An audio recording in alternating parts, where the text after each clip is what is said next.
A lot of times I'll be in a 200-mile run or something like that, and I'm all jacked up. Body's broken, mind's broken, spirit's broken. I start to say, what if I can pull this off? When I first walked into the Navy SEAL recruiter's office, he looked at me and said, there's only been 35 African Americans in 70 years make it through. You know what I said to myself? What if I can be the 36th? It's the what if I can pull off a fucking miracle. What if I can become someone that no one thinks I can be? And just me talking about that, I have the hair going up on my arms because it makes me just like, what if? How bad do you want it? There's two options. To continue forward, pushing upward. And if you do, that dream is given birth, and forever you will live in the reality of it. If you stop, quit, throw in the towel, I promise you there's no distance you can travel far enough to ever find that dream again. For it is dead. And in its death, it's replaced by regret. So I came home one day from working at a job called Ecolab where I sprayed for cockroaches. Made $1,000 a month, weighing 300 pounds. And I got home and I watched a show on Discovery Channel of guys carrying boats and logs, Navy SEAL training. And I decided to make a change in my life. And I called the recruiter up and he asked me these questions. He had to meet a certain age, like a certain height and weight limit. I was 6'1" and 300 pounds. He laughed at me. 7 other recruiters laughed at me. One recruiter finally said, come on in, I'm too busy to talk to you on the phone. He didn't know how much I weighed. I walked in the recruiter's office and he looked at me and he said, you're fat and you're black. I said I want to be a Navy SEAL. I didn't know there had only been 35 African American Navy SEALs at that time in over 70 years.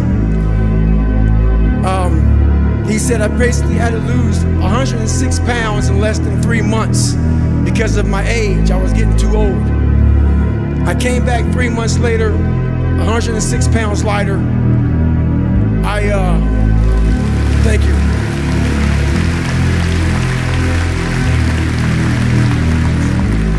I once had a guidance counselor tell me that I shouldn't play basketball, that it would never amount to anything for me. You know what? Much to your surprise, I took that counselor's advice. I took it and I used it to be the best basketball player I could be. His negativity towards me made me stronger. You can't stop people from trying to limit your dreams, but you can stop it from becoming a reality. Your dreams are up to you. I encourage you to always be curious, always seek out things you love, and always work hard once you find it. So with that, I'll let you carry on with your evening. I hope you enjoy your special night. Please know I'm thinking of you, supporting you, and encouraging you always. Peace. I had that one viewer, and that viewer made me keep going. And each day and more, week 2, I started averaging 4 viewers. Week 3, 8 viewers. Week 4, 20 viewers. So on and so on and so on. So then my sophomore year, I kind of gave up on school. Right. I kind of gave up on school. I kind of gave up on everything that I had to my old life and just put everything onto my stream. I streamed every day. I didn't care about nothing else but YouTube streaming. As I was streaming, there was a clip that kind of blown up. It was on Warstar. You remember Warstar, right? It didn't go viral. It had like maybe 30,000 viewers. So my dad showed my mom, because my dad watches Warstar. My mom seen the video. She's like, what are you doing, blah, blah, blah. Why is everybody talking about you like online, blah, blah, blah. Because it was like hate comments. Mm-hmm. So she kicked me out. No, she told me to quit or I'm leaving. Like, you know, or like, you can't do this in my house. So I'm like, I'm out. Really? Yeah, I was like, I'm out. You know, like I'm not about to stop. Like I was already averaging like 20 viewers. I had like 1,000 subs, 2,000 subs. Right. Like I'm already going. So I like, and once I start something, I'm not stopping. Right. So boom, she kicked me out. I moved to my dad in Detroit. Then I kept going. My dad didn't really care. My dad let me. Shout out to my dad. Right. Shout out to my mom too. I still love my mom. She just didn't know what was going on. Right. But anyways, I kept going in Detroit, and I got here. That's what it takes. To do anything successfully in life, you've got to want it as bad as you want to breathe. And if you want it that bad, if you're willing to give it that much, you get a big piece of what you want. In life, dreams do come true. Anything you want can happen and become a reality. I believe that sincerely, and I'll die on that thought. And then, boom, years go by, and I'm like, damn, bro, like 5, 6, 7 years went by, and this is still not working for me. Like, how much time am I gonna spend on this thing? Like, I reorganized my whole life for this thing, and it's still not working for me, nigga. Like, when my friends went and got jobs that paid well, these like security jobs that got $20 an hour, I would instead volunteer.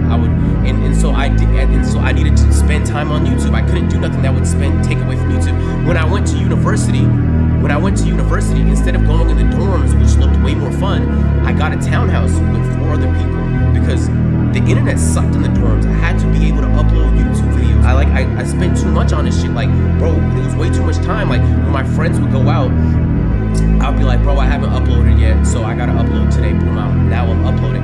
Bro, no exaggeration, I have reorganized literally everything in my life for this to work. And I remember I was in my 3rd year in university. Nigga, I have goosebumps. I was in my 3rd year in university, bro, and it was summer. Nigga, I wasn't even going home for the summer because it was tough to record at home. So I was staying at uni on a ghost campus, nigga. It was dumb empty. It was boring as fuck.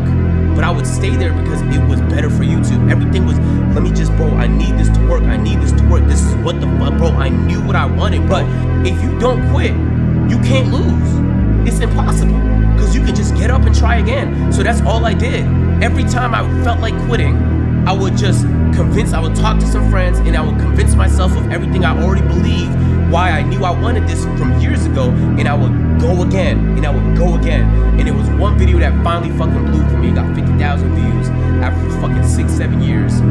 If you think the price of winning is too high, wait till you get the bill from regret. My philosophy is, why be normal when you can be the best? I don't want to be normal. I want to make the difference. So everything I do, I want to make the difference. Because when I make the difference, I'm the best. And that is not arrogance, that is confidence. If I was to quit rapping and I said I want to go to the NBA, I would be in the NBA. No, you wouldn't. Yes. No, you wouldn't. Yes, I would. No, you wouldn't. Yes, I would. Why would you think you could make it to the NBA? Because I think I can do anything.